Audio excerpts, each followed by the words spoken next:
can be and be unburdened by what has been.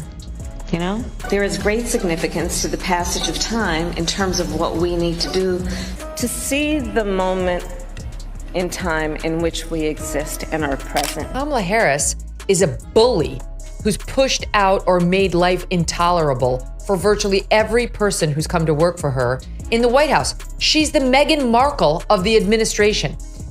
People can't work for her. Megyn Kelly just pulled another one of her signature moves. She burst into the political whirlwind, dropped her take like it was the final word, and walked away as if the conversation had been hers alone to finish. This time, her focus is on Kamala Harris. And let's be honest, it's not a flattering spotlight. Megyn's style, anything but polished. She's abrasive, leans on awkward humor, and throws around wild political stunts like their strategy. Brace yourself. What follows might just outdo one of Kamala's famously confusing speeches in the cringe department. Who decided to pop up this week at the Leading Women Defined, what a terrible name for a summit, the Leading Women Defined Summit in California, and had this to say, SOT 26. Each day in these last few months in our country, and it understandably creates a great sense of... Kamala Harris, dumb as ever. I mean, she looks drunk to me. She always I don't want to I don't want to throw around any crazy charges here, but that's... You're going to want to stick around for this. So go ahead, tap that like button and hit subscribe before we move on. Kamala Harris was deep into one of those weeks again. You know, the kind where her laugh echoes with the awkward charm of an outdated ringtone, the crowd stares in puzzled silence, and even the teleprompter seems to hesitate before she speaks. Just as she might have thought the week couldn't spiral any further, Megyn Kelly stepped into the spotlight right on cue. Harris is having her moment in the sun. I heard you guys talking about this on your show. And she's in a great mood, and she actually has reason to be. Her books are selling fast, like wildfire. 350,000 copies sold so far, which is actually really good. I actually can't wait to see when she hits the New York Times bestseller list if she has the little asterisk next to her number, which not everybody knows means that you used bulk sales to get. It felt like everyone had something to say. Apparently, being the Vice President of the United States now comes with a full-time side gig, delivering endless streams of tangled words. But Megyn didn't show up with just a mic. She brought heavy machinery. Forget a shovel, she rolled in with an excavator, ready to dig through the mess. Kamala's public moments? Megyn compares them to a scientist studying a confused hamster trying to open a jar. There's a strange mix of curiosity, disbelief, and the lingering thought, wait, is this actually happening?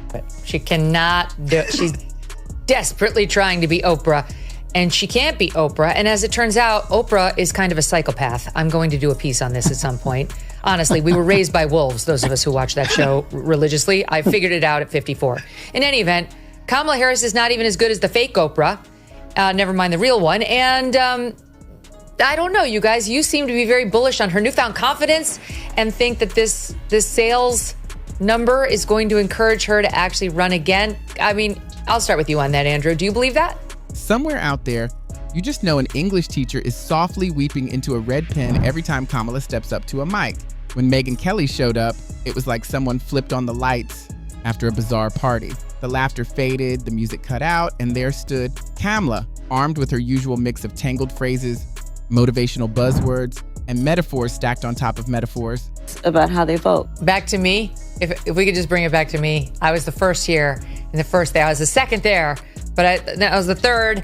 Then I was the first, and then I almost became the first this, but I was like, this is how leftists think. It's like, I would be humiliated. I really would. If I were Kamala Harris, I'd be like, look, there was a time in this country when that was at the forefront of people's minds. We're past that time. Look at my stellar resume. Thanks to this great country, I've achieved all. No, she can't do it. I was first, then second, then I was first again, then I was. Let's be honest. Millions were pretending not to notice what Megyn just called out. It's not some hidden truth. It's just dizzying. Kamala has a rare talent. While most politicians use clear ideas to connect with people, she tends to baffle her audience into silence. Halfway through one of her speeches, it's as if the rocket decides it left the oven on, then just hovers there spinning like it's about to launch, but never quite does. It's like watching GPS directions argue with each other. Turn left. No, yes, wait, actually, just smile and hope no one asks questions. In the end, the goal seems simple. keep them laughing awkwardly long enough that no one remembers where they were headed in the first place. I want it, but why?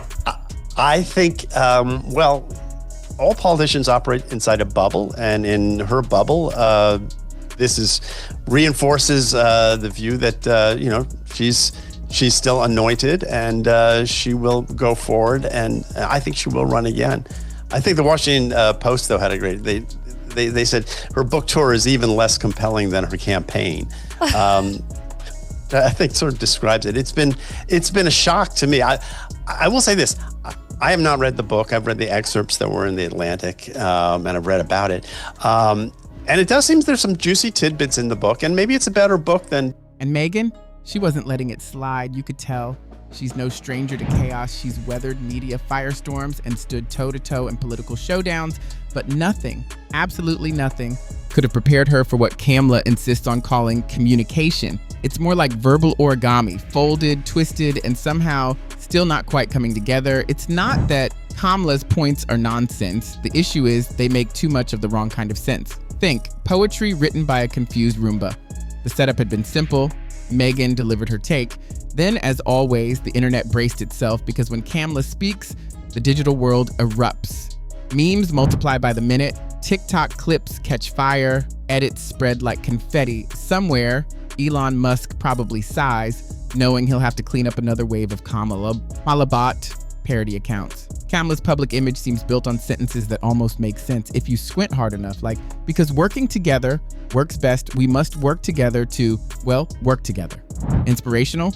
Maybe. Coherent? That's up for debate. Megyn didn't roll her eyes or raise her voice. She didn't have to. She did what she's known for, cut through the nonsense with pinpoint precision. In her words, Kamala's appearances feel less like official speeches and more like unsupervised improv nights. As you know by this point, is how she handled it in her debate with a very polite, though appropriately interruptive, Mike Pence. I mean, it's a debate, so you're allowed here and there to say, I don't think so, or yo, that's not right. That's appropriate debate behavior, but not to Kamala Harris, who wants you to know when she's speaking. Mr. Vice President, I'm speaking. I'm speaking. Mr. Vice President, I'm speaking.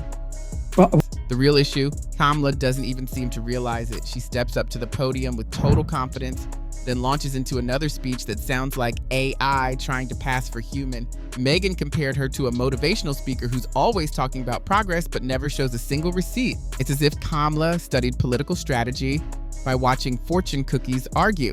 And then came Megyn's boldest move, calling out the weirdest part of all. The media still treats it like brilliance. There's always that one news panel that nods solemnly, as if Kamala just quoted Socrates even when her words barely hold together. Meanwhile, Megyn's left wondering if anyone else in the room still speaks English. The behind-the-scenes glimpse at Kamala's team, hilarious. Right before each speech, they look like they're crossing their fingers and hoping for a miracle. Megyn gave it a name, the Kamala Dilemma. You don't understand her the way she understands herself, yet you keep listening, thinking that maybe, just maybe, it'll all come together in the end, but it never does.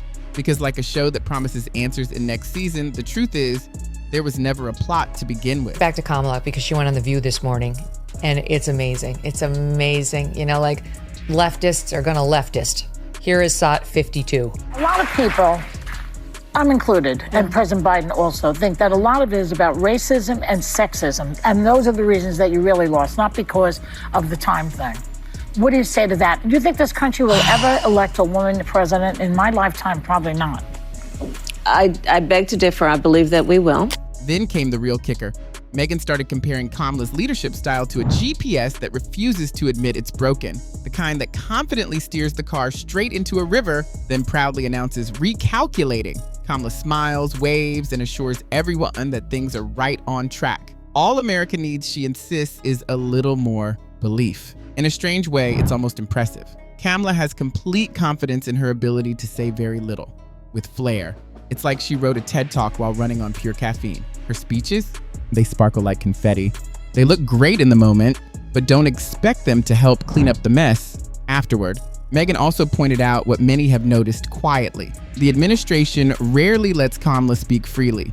Whenever she's handed a real issue, it feels less like diplomacy and more like a PR emergency.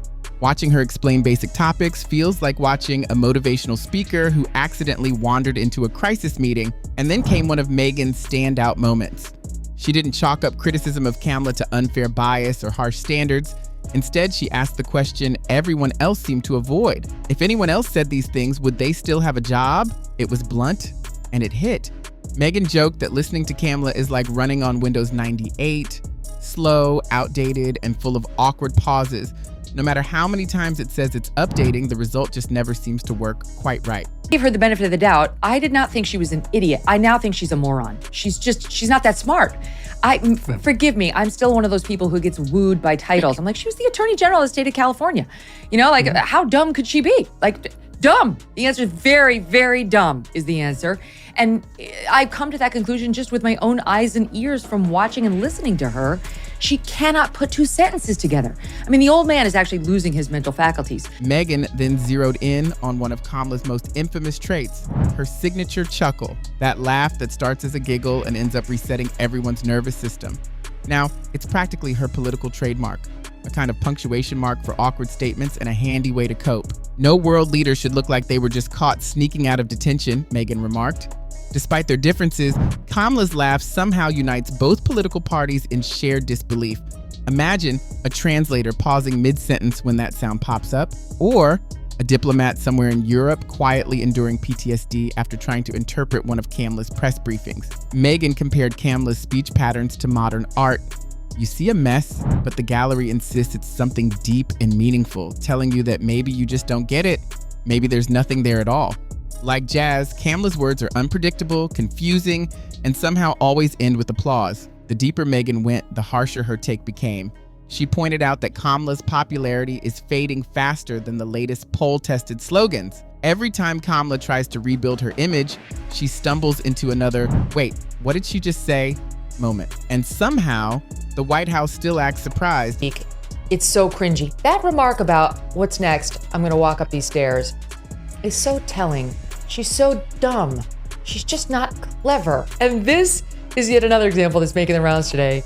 It's a flashback from just April, not that long ago, when she was asked by Spectrum News what it would do to race relations if Trump repeals some of these DEI policies that she and Joe Biden have infiltrated the entire government with. I think it's really important that we as Americans always embrace our history, the parts that we're proud of and the parts. Megyn then tackled the big question looming over 2024, Kamala's ambitions. Watching her run a campaign would be like seeing someone stride confidently into a spelling bee without knowing how letters even work.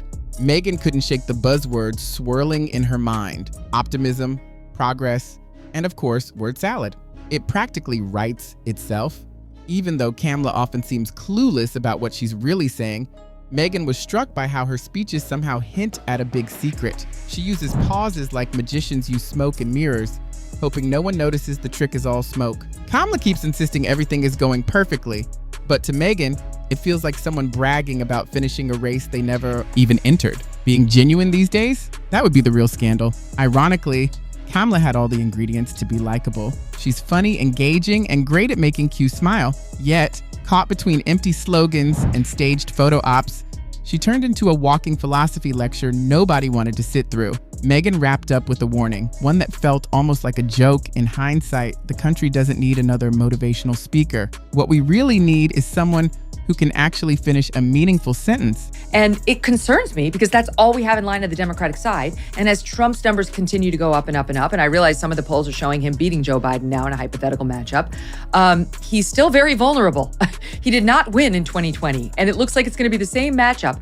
And honestly, Joe Biden's knocking on, the Grim Reaper's door, and she could be the president of the United States in the next 6 years by default, if things go, in a dark and upsetting. At this rate, Kamala's legacy might just be that she made everyone long for silence, which is why I'm a bit of a skeptic. Megyn laid bare a harsh truth. Kamala isn't someone to be taken lightly. Those too afraid to admit she's truly in her element only end up overestimating her. And the longer we all pretend her claims hold water, the more the entire country starts to feel like it's living in denial. Every time Kamala's name pops up, the internet braces for another viral moment of confusion. Meanwhile, Megyn sips her coffee, watching it all unfold in real time. Not mocking the chaos, but spotting the signs of a leadership gap, awkward laughter, repeated catchphrases, empty platitudes. Rather than anger or drama, Megyn's cool, sharp observations have chipped away at Kamala's political image faster than her approval ratings have dropped. She's quick to remind us that not everyone is buying into Kamala's nonstop smiles, cliches, and jargon-heavy speeches. Maybe shaking her head, Megyn has already moved on, wondering how long the nation can keep up the charade that the emperor is fully dressed while the media spins confusion into something that sounds like wisdom. Let's face it, was a DEI hire as vice president and would have been a DEI hire had we voted her in as president. She was just in Australia, as an aside, this week because some real estate conference hired her to speak. She's represented by CAA here in America, one of the biggest agencies out there. And they're apparently having trouble finding jobs for her domestically because they had to ship her halfway around the world in order to get a paid gig. And I just want the audience to know, this is how she sounds. This is what they paid, I don't know how much for. She sounds just like... Meanwhile, Kamala will continue her Circular Logic world tour. She'll laugh, wave, and remind everyone just how important the moment is. Her team will cheer her on. The media will take note. And somewhere, Megyn Kelly will smile knowingly. Because once you see through the haze, it's hard to look away. Here we are. One woman asks questions, the other delivers slogans. One speaks in riddles, the other in clear sentences. And there's no winning the battle between clarity and confusion. Suddenly, strange relationships start to form. The constant lectures on past possibilities start sounding less like leadership and more like a broken motivational podcast. You can almost picture Kamala's team rushing behind the scenes like overtime translators at the United Nations of Confusion, trying to decode what she meant to say. But Megyn, she watches it all like a teacher who's read one too many bad book reviews. She doesn't yell. She doesn't flinch. Female face on there, and then you have to explain why. It's effed up. I would love to see a female president, like a Margaret Thatcher type, somebody who's strong and serious and sober and respected. This ain't it. I am telling you, America is not going to elect this Nimrod as its first female president. I trust in them too much for that. They're not that dumb, and they're not... Kamala's usual routine has become so predictable that her presence feels almost comforting.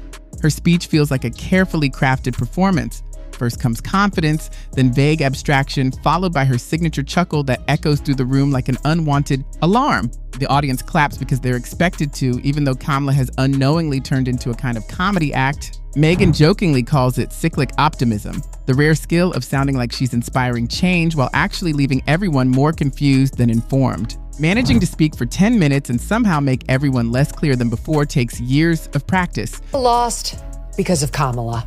That is the subject of today's show. You know, I really thought that someone on the left would write this. I've been saying this, the true story of how Kamala Harris lost the presidential race. I thought that they would be so angry with her for losing to Trump that they would be clamoring to write the in-depth piece on how she blew it, you know, like journalists. Silly me. I thought we'd get to read all the juicy details about how this well-known bully who lost 92% of her staff as vice president because no one could stand work. Kamala's routine has become a familiar performance, predictable yet strangely comforting. She steps on stage with a confident smile, delivering her grand opening line like it carries the weight of the world. Then comes the carefully timed pause, the vague abstractions, and that unmistakable chuckle that fills the room. An alarm clock nobody asked for. The employees cheer, the press offers polite nods, and the internet erupts in reaction. Kamala leaves the stage as if she has just delivered the Gettysburg Address, glowing with sincere pride in her act. But it's precisely that pride that irks Megyn the most. And honestly, the rest of the world too. Megyn watches this ritual unfold with growing frustration. While everyone else claps and cheers, Megyn quietly breaks the spell with one simple, brutal sentence. Perhaps we should acknowledge that this is garbage and stop acting like it's fantastic. The room falls silent. Deep down, everyone knows Megyn is right. It's not about sexism or politics. It's about truth. And the truth here is downright hilarious. Kamala's words don't need critics. She is her own harshest one. Megyn even jokes that Kamala has mastered cyclic optimism, the art of sounding like she's saving the world while inspiring absolutely no one. 10 minutes of speech, leaving the audience less informed than before. That's a rare skill born of years of practice. Kamala's performance, with all its pomp and pride, ends up being her own undoing. Her carefully framed words become her worst critic, making her unwittingly the star of a comedy no one really signed up to watch.